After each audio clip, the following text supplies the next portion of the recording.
নমস্কার, আপনারা দই ভাত কিভাবে বানাবেন।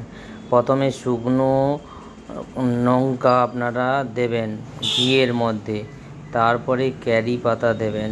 ক্যারি পাতা দিয়ে ঘি দিয়ে এইভাবে শুকনো লঙ্কাটা লাল হবে, ক্যারি পাতাটাও একটু দেবেন, নাড়তে থাকবেন। ঠিক নাড়ার কিছু সময় পর একটু সর্ষে ফোড়ন দেবেন। সর্ষে ফোড়ন দেওয়ার পর আপনারা দইটা দেবেন, টক দই।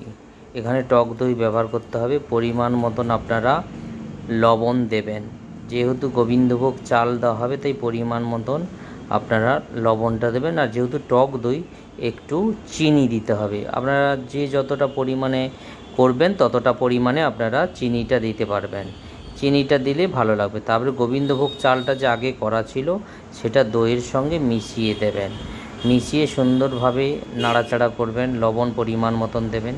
আবার খালি কড়ায় কাজু কিশমিশটা ভেজে